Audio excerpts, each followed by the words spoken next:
Hello students, welcome to easy math for JEE. I am Ujjwal Kaushik, your friend. जो भी students IIT JEE की preparation कर रहे हैं उनके लिए हमारा चैनल बहुत यूजफुल है। आज का क्वेश्चन है the area of the region A, जहाँ पे y is given to me 0 to x modulus x plus 1 and x is between -1 to 1।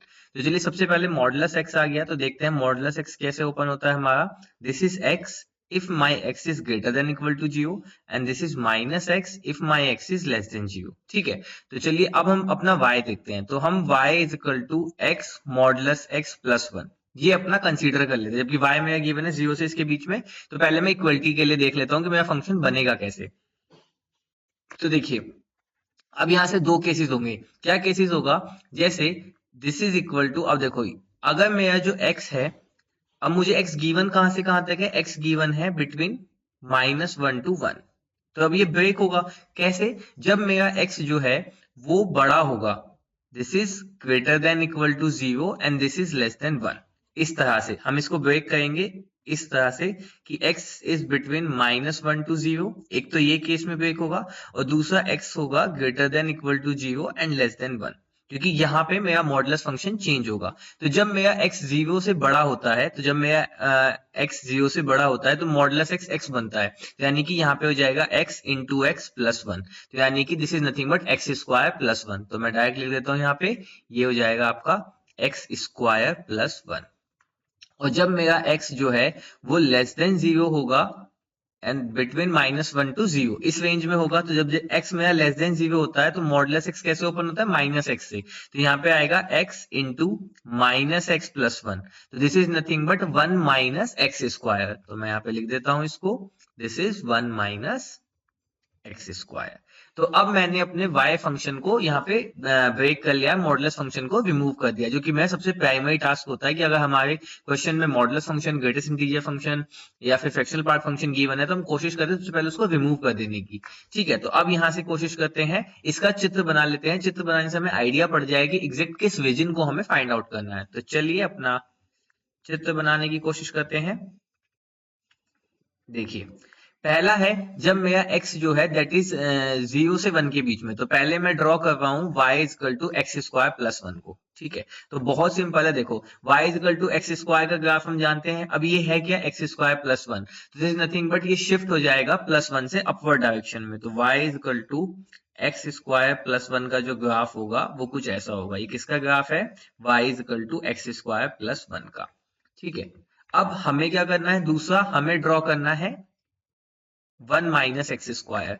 तो y is equal to 1 minus x square. तो देखो कैसे ड्रॉ करेंगे। तो सबसे पहले मैं देखता हूं कि मेरा y अगर 0 होगा तो वो कहां कहां पे होगा। This is 1 minus x square, यानी कि x square is equal to 1। तो यहाँ से x की वैल्यू आ गई प्लस माइनस 1। तो जब x की वैल्यू 1 होगी और -1 होगी तो यहाँ पे मेरा फंक्शन 0 होगा। ठीक है, दूसरा हम देखते हैं कि जब मेरा x 0 होगा तो y की वैल्यू कितनी आएगी? At x is equal to 0, y कितना आएगा? 1। तो जब x 0 तो y 1। तो यानी कि यहाँ पे, और देखो जैसे जैसे मैं इसमें x की वैल्यू को बढ़ाता जाऊंगा मेरा y नेगेटिव की तरफ जाने लगेगा। सेम ऐसे ही अगर मैं x की नेगेटिव भी बढ़ाऊंगा तब भी वो पॉजिटिव हो जाएगा, तो y नेगेटिव ही जाएगा। तो ये जो ग्राफ बन जाएगा कुछ इस तरह से बन जाएगा। ठीक है, अब ये बन गया मेरा ग्राफ। ये किसका ग्राफ है? y is equal to 1 minus x square का। अब हमें फाइंड किसके बीच करना है? 0 से 1 के बीच फाइंड करना है। यहाँ पे है मेरा 1, यहाँ पे है -1 और ये है मेरा 0 ओरिजिन। ठीक है, अब देखो 0 से 1 के बीच मुझे ब्लू वाले पे काम करना है। तो देखो जब 0 से 1 के बीच होगा तो जो मेरा ग्राफ होगा, मान लीजिए ये है मेरा x इज इक्वल टू 1 की लाइन। ठीक है, तो 0 से 1 के लिए ब्लू वाला कर्व है, तो यानी कि 0 से 1 के लिए जो रीजन हो जाएगा वो ये वाला रीजन हो जाएगा। रेड वाले को हम यहाँ पे कंसीडर नहीं करेंगे। ठीक है, क्योंकि 0 से 1 के लिए जो मेरा फंक्शन है वो एक्स स्क्वायर प्लस 1 है।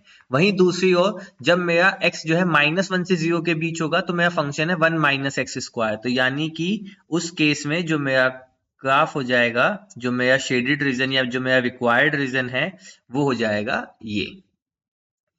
ठीक है, तो यहां से हमारे पास ये आ गया।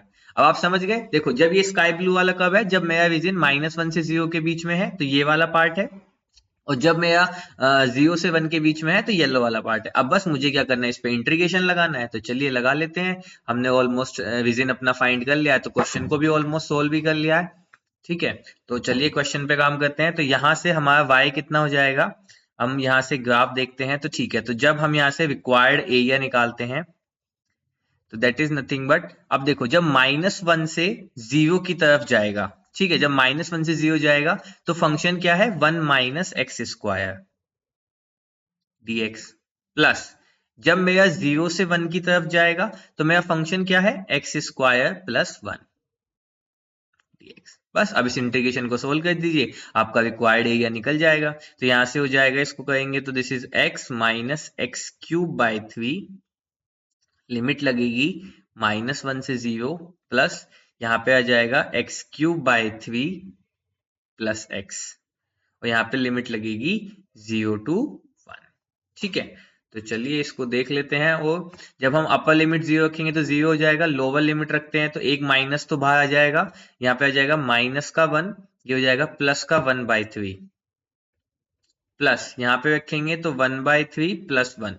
तो इसको सोल्व कर लेते हैं, तो ये बना मेरा बेसिकली यहाँ पे बना, और लोअर लिमिट रखने पे हो जाएगा 0। ठीक है, तो ये हो जाएगा -3 है ना, प्लस 1, तो ये हो जाएगा माइनस का 2/3, एक माइनस बाहर है तो प्लस का 2/3 प्लस, और यहाँ से कितना आ जाएगा, 3 1 जा 3 और 4/3, 3 एलसीएम ले लेंगे तो ऊपर आ जाएगा 6, तो ये आ जाएगा 2, and 2 is our required area. तो अवर ऑप्शन 2 है, हाँ option 1 is our right answer. I hope you are able to understand the video. If you have still doubt you can ask to me into the comment box. Thank you very much, please subscribe the channel, be happy.